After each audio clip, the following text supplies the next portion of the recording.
Waiting is moving towards a goal at an unrushed pace. Don't dwell too much on your current position. Rather, focus on the destination ahead. Because in this game, time is your friend and not your enemy. A full year had passed and the time had come for the brothers of Yusuf alayhi salam to go back to Egypt. Their food supplies had started to run low and they had to restock. They revisited their discussion with their father Yaqub alayhi salam, and this time he felt more comfortable letting them take his son because they took an oath. You see, back then an oath carried weight, far much more than it does in the world of today. Today people break their promises without any second thoughts, believing that they have outsmarted others. But Yaqub alayhi salam placed his children in the care of Allah, and as every caring father would do, he advised them. He told them to enter Egypt using different gates so as not to draw too much attention to themselves. The dangers of evil eye were real, and while prayers offered protection, one also had to take precautions. After many days of traveling, the brothers of Yusuf alayhi salam had finally reached Egypt, and it was time for them to get more grain. Now, while their main focus was to get grain and go back home safely with the younger brother, Yusuf alayhi salam had a bigger plan ahead.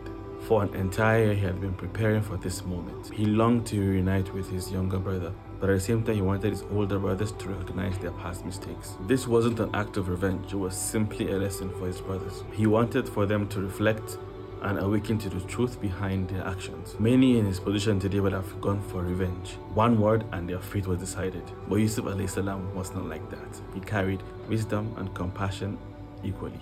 And instead of punishing them, he simply chose to save them from themselves. Yusuf alayhi salam welcomed his brothers just as he had done before. And as a generous host, he provided living quarters for travelers from faraway lands. So no one found it suspicious when Yusuf alayhi salam placed himself in the same room as his younger brother. After all, he was an honorable man to them. In the privacy of their room, Yusuf alayhi salam was enveloped by emotions. At last, he could reveal the truth to his younger brother. He could finally tell him he had been alive all this while. He shared with him his long journey from the well to the palace, from prison to power, until they had arrived at that very moment. But beyond the reunion, there was a plan. Yusuf alayhi salam wanted to save his brothers from themselves. The wisdom of Yusuf alayhi salam had always been selfless. So let's imagine this now. You had a teacher back in high school who would always tell you would never succeed in life. And then many years later, you become a successful entrepreneur. And that same teacher walks into your workplace looking for a job. What do? Would you reject her immediately? Would you rub your success in her face? Or would you simply pause and reflect? Perhaps without her words, you could have proven her right. Her cruelty all these years may have been the fire that fueled and forged your strength. Always remember that every experience, either good or bad, shaped you into who you are today. Now tell me, can you relate? بسم الله الرحمن الرحيم قال لن أرسله معكم حتى تؤتون موثقا من الله لتأتونني به إلا أن يحاط بكم ولما آتوه موثقهم قال الله على ما نقول وكيل وقال يا بني لا تدخلوا من باب واحد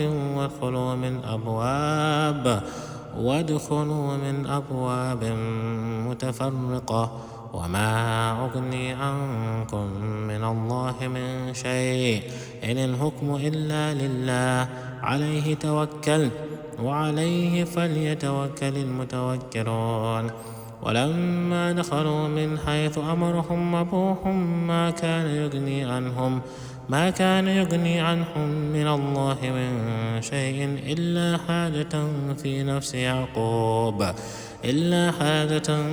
نفس يعقوب قضاها وإنه لذو علم لما علمناه ولكن أكثر الناس لا يعلمون ولما دخلوا على يوسف آوى إليه أخاه قال إني أنا أخوك فلا تبتئس بما كانوا يعملون